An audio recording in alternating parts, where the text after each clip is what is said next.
Okay जैसे बताया हुआ था कि अभी हम लोग देखेंगे कि कैसे एक लाइन के स्लोप के मुताबिक हम लोग को समझ आता है कि वो ग्राफ कैसा है, वो ग्राफ से हम लोग क्या क्या डेटा निकाल सकते हैं। ठीक है, तो इसका मतलब क्या है, चलिए देखते हैं। मान लीजिए एक मैंने ड्रॉ किया हुआ है वाई एक्सिस, ठीक है, और यहाँ पे next I am drawing this x axis, this is your 0, ये हो गया y, ये हो गया x। अभी मान लीजिए x में हम लोग लेते हैं एक पैरामीटर यानी कि डिस्टेंस। ठीक है, डिस्टेंस यानी कि चलो 1 metre, 2 metre, 3 metre, 4 metre, 5 metre. ठीक है, 10 सेकेंड्स, 20 सेकेंड्स। सेकेंड्स क्यों लिखा भाई, यहाँ पे तो डिस्टेंस है, अभी डिस्टेंस यहाँ पे मैंने मीटर में लिखा है तो इसलिए उसको वैसे ही मैंने दिया है। एंड एक चीज़ ध्यान रहे कि हर एक के बीच में गैप सेम ही होना चाहिए जब भी ऐसा ग्राफ आप ड्रॉ कर रहे हो। यहाँ पे नेक्स्ट वीडियो में ध्यान से देखो, 30 सेकेंड्स, 40 सेकेंड्स। अभी ये सेकेंड्स क्या है, दिस इज़ योर टाइम। ठीक है, हम लोगों ने वाई एक्सिस पे टाइम को बिठाया। 50, 60। अभी ऐसा ज़रूरी नहीं कि आप लोग को यहीं पे तुम लोग को टाइम बिठाना है, यहीं पे डिस्टेंस बिठाना है। You can go the other way round, कोई बंदिश नहीं है, कैसे भी करके जा सकते हो। ठीक है, नाउ अभी मान लो कि मैं एक एग्जांपल लेती हूँ। किसका एग्जांपल लें, किसी एक बच्चे का एग्जांपल लेते हैं। ठीक है, मेरे पास एक एक्चुअली एक बच्चा आता है पढ़ने के लिए, उसका नाम है, एक्चुअली बच्ची ही है, चलो बुलबुल। ठीक है, बुलबुल ना छोटी सी है, एकदम छोटी सी प्यारी सी नन्ही सी मुन्नी सी। तो अभी बुलबुल को हम लोग क्या किया, बोले कि बुलबुल बेटा यहाँ से वहाँ तक जाना है, तुमको 1 मीटर का डिस्टेंस है, कवर करो। बोलिए क्या मैं जाऊँगी, तो जब तक वो अभी छोटी सी है, अभी जाएगी, थोड़ा टाइम तो लगेगा ना 1 मिनट वहाँ तक जाने के लिए। तो वो 1 मीटर गई सपोज़ कितने सेकेंड्स में, 10 सेकेंड में। ठीक है, उसके बाद उसको बोला गया कि बेटा 1 और मीटर जाओ। 1 मीटर तक जा चुकी है, 1 और मीटर जाएगी, मतलब कितने मीटर गई वो, 2 मीटर गई। अभी वो 2 मीटर गई, कहाँ कितना टाइम लग गया उसको, नेक्स्ट उसको और 10 सेकेंड लगा वहाँ पे जाने के लिए। तो यहाँ पे थी initially she was over here. Next जब उसको बोला गया 1 और मीटर जाने के लिए, तो फिर वो कहाँ पर गई, 1 और मीटर यानी कि 2 मीटर, उसको और 10 सेकेंड लगा। कहाँ पे, अभी याद होगा कैसे हम लोग प्लॉटिंग करते थे। ठीक है, 2 मीटर के लिए उसको टोटल अभी देखा गया तो लग गया उसको 20 सेकेंड। नेक्स्ट हम लोग देखें कि यहाँ पे उसको बोला गया बेटा 1 और मीटर, मिस चॉकलेट देगी, 1 और मीटर आगे जाए। ठीक है, जाऊँगी, कितना लगा उसको और 10 सेकेंड लगा। ठीक है, तो अभी हम लोग ये चीज़ देखने लग गए कि हर 1 मीटर जाने के लिए उसको 10 सेकेंड, 10 सेकेंड, 10 सेकेंड। 1 मीटर जाने के लिए भी 10 सेकेंड लगा, यहाँ पे थी अगेन, यहाँ से वो 10 मीटर जाने के लिए, सॉरी 1 मीटर जाने के लिए उसको यहाँ पे कितना डिस्टेंस, सॉरी कितना टाइम लग गया उसको, और 10 सेकेंड लग गया। अगेन यहाँ से 1 और मीटर जाने के लिए उसको कितना टाइम लग गया, अगेन अनदर 10 सेकेंड्स। अगर ऐसा केस है तो अभी देख सकते हो हम लोग एक स्ट्रेट लाइन अभी उसको बना देते हैं। ठीक है, स्ट्रेट लाइन बनाने से हम लोग को ये समझ आया कि उसको हर 1 मीटर जाने के लिए उसको एग्जैक्टली 10 सेकेंड लग रहा है। मान लो कि कोई और एक बड़ा बच्चा हुआ, उसको तो और भी कम टाइम लगेगा जाने के लिए, क्योंकि पैर तो इतने बड़े बड़े हैं भाई, लंबा आदमी है या फिर लंबा बच्चा है, जाने में बहुत कम टाइम लगेगा, एक स्टेप में ही शायद हो जाए। So it might even take some 2 to 3 seconds. तो उसी हिसाब से हम लोग पहले प्लॉटिंग करेंगे। प्लॉटिंग करके जब हम लोग उसको एक लाइन से जोड़ते हैं, हम लोग को क्या दिखाई देता है, हम लोग को समझ आता है कि depending upon the slope and the type of line we have drawn, वहाँ से समझ आता है कि उसका एक पैरामीटर कैसे डिटरमाइन होता है। यहाँ पे कौन सा पैरामीटर है, distance by time. Distance by time हम लोग यहाँ पे मेजर करेंगे। अभी हम लोग थोड़ी देर पहले स्लोप कैसे कैलकुलेट कर रहे थे, how did we calculate slope, हम लोग स्लोप कैलकुलेट कर रहे थे with respect to Y axis का, वाई कोऑर्डिनेट्स के जितने भी डिफरेंस है बाय एक्स ऑर्डिनेट्स के डिफरेंस। तो फिर वही चीज़ यहाँ पे अगर हम लोग करेंगे, देखेंगे कि ऊपर में हम लोग वाई एक्सेस में क्या पैरामीटर लिए हुए हैं, टाइम। तो फिर चलिए कोई भी 2 पॉइंट ले लीजिए। हम लोग कैसे निकालते हैं, 2 पॉइंट फॉर्मेट हम लोग यहाँ पे थोड़ा अप्लाई करेंगे। We will apply the 2 point format over here. 2 point format के हिसाब से y2 minus y1 divided by x2 minus x1, इन 2 पॉइंट्स में से कोई एक आप चूज़ कर लो। मान लो मैंने ये 2 पॉइंट चूज़ किया, ठीक है, क्या दिया है, यहाँ पे कोऑर्डिनेट्स क्या है, यहाँ पे दिया हुआ है 30, यहाँ पे दिया हुआ है 30 एंड यहाँ पे आपका y कोऑर्डिनेट क्या दिया हुआ है 20। चलो लिखते हैं 30 - 20, डन। यहाँ पे अभी डिवाइडेड बाय x2 - x1 है, हम लोग x कोऑर्डिनेट्स के लेते हैं। क्या दिया हुआ है, यहाँ पे 2 मीटर था, यहाँ पे 3 मीटर था। ओके, सो x2 - x1 3 मीटर - 2 मीटर, ठीक है। अभी यहाँ पे क्या हो गया 10 divided by 1, so the slope is m is equal to slope, the slope is 10 by 1 means it is uniform. Uniformly we are observing कि हर 1 मीटर के लिए it is requiring 10 seconds. 10 seconds of time is required for 1 metre of journey. लेकिन वहीं पे मान लो कि उसने अगर पहले 10 सेकेंड लिया है, उसके बाद 5 सेकेंड ली, उसके बाद 18 सेकेंड ले ली, तो वहाँ पे और यूनिफॉर्मिटी नहीं रहेगा, it will not be uniform, that is your non uniform. और non uniform pattern will be observed. Uniform मतलब पूरे जर्नी में, मतलब 1 से लेके 5 मीटर तक पूरे जर्नी में उसने एक ही टाइम लिया हुआ है एक्स्ट्रा ट्रैवल करने के लिए। हर 1 मीटर के लिए उसने एक ही टाइम रिक्वायरमेंट उसका हुआ है, दैट इज़ 10 सेकेंड्स। दिख रहा है यहाँ पे आपको 2 मीटर से 3 मीटर जाने के लिए उसको एग्जैक्टली 10 सेकेंड्स लगाए।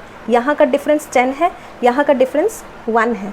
उसी तरह 1 मीटर से 2 मीटर जाने के लिए भी डिफरेंस कितना है 1 मीटर, लेकिन टाइम कितना लगा 10 और 20 का डिफरेंस ले लो 10 सेकेंड्स।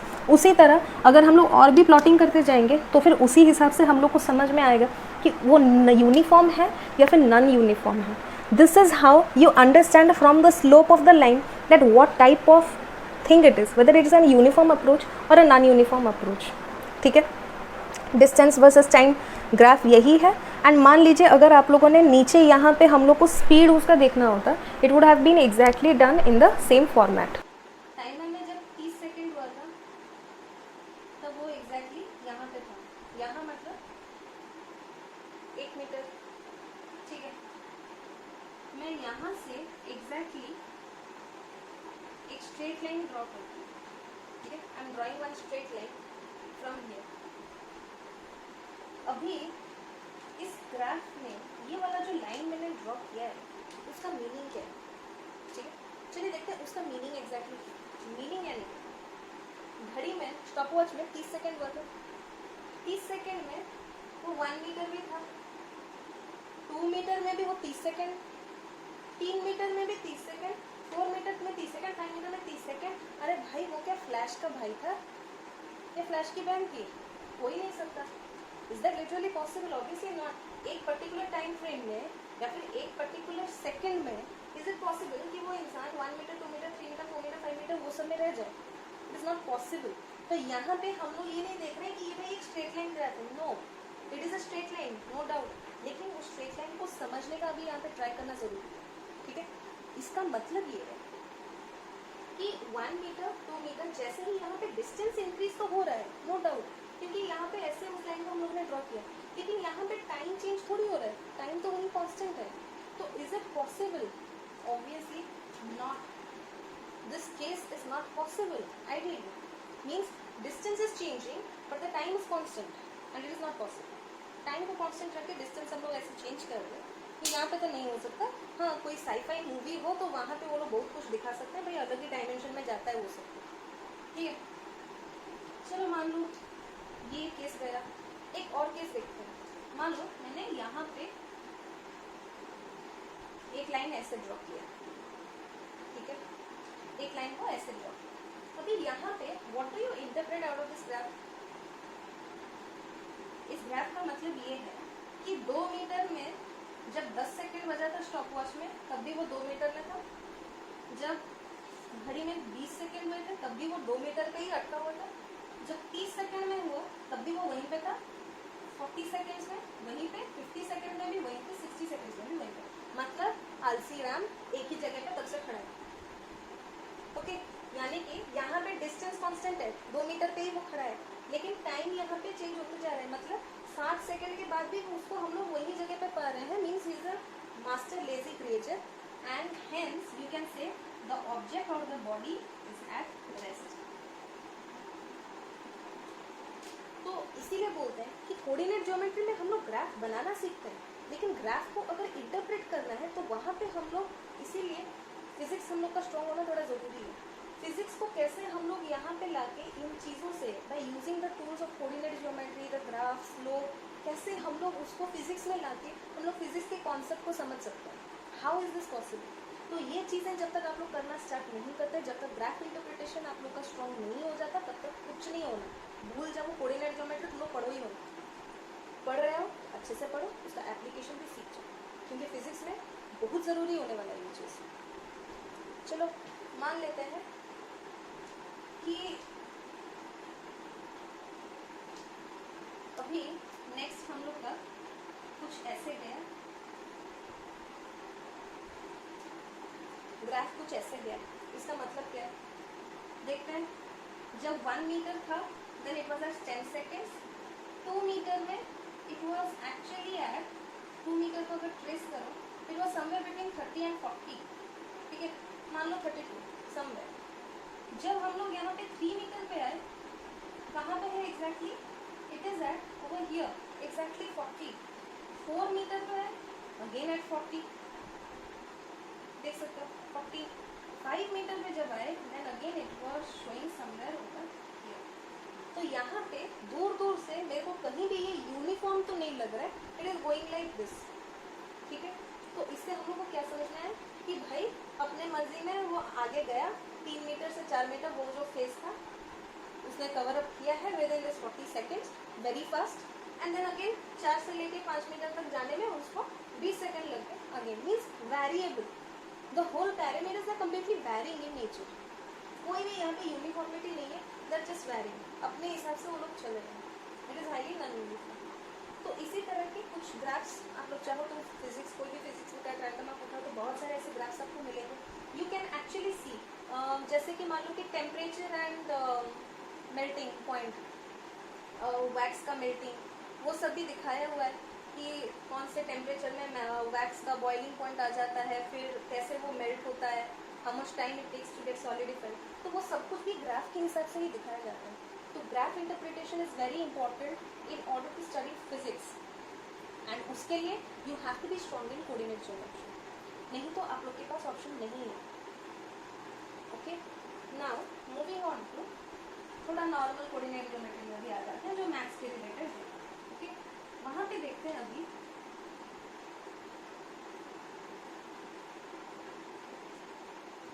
वहाँ पे भी देखते हैं। For example this is your y axis and this is your x access.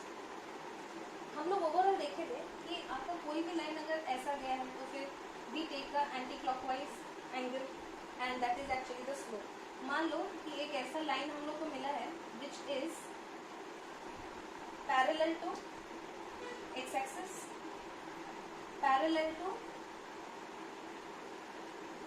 y axis, उसका स्लोप क्या होगा?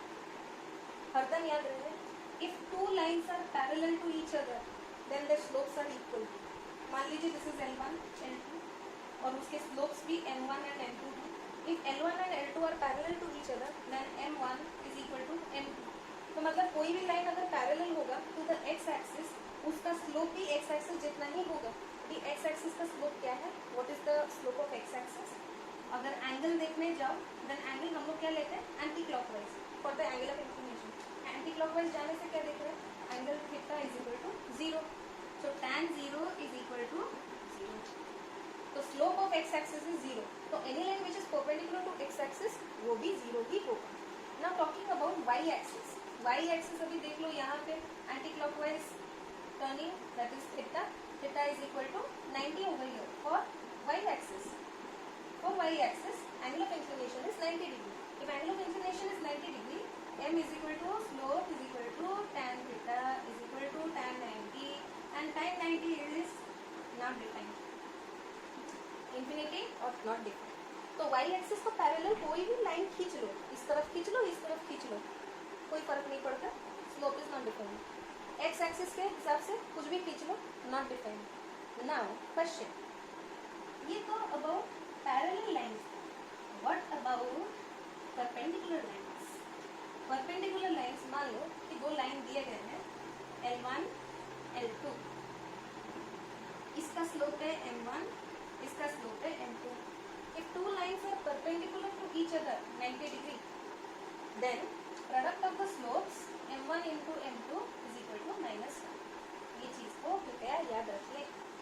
अगर m1 दिया है देन m2 कैसे निकालना है, -1/m1.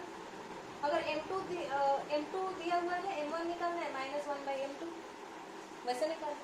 लेकिन this is the relation. If two lines are parallel to each other m1 is equal to m2. If two lines are perpendicular to each other, the product of the slope is equal to -1.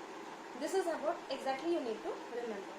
अभी आते हैं थोड़ा सा यहाँ पे एक general form of equation. ठीक है, जनरल फॉर्म ऑफ इक्वेशन ना बड़ा ही इंपॉर्टेंट चीज़ है, तो उसको थोड़ा सा जब भी आप पढ़ो थोड़ा सावधानी लेके पढ़ो, क्योंकि ये चीज़ ना खाली अभी नहीं, बाद में आगे जाके भी बहुत यूज आने वाला है. Okay, so you have to be very careful about this. चलिए फिर देखते हैं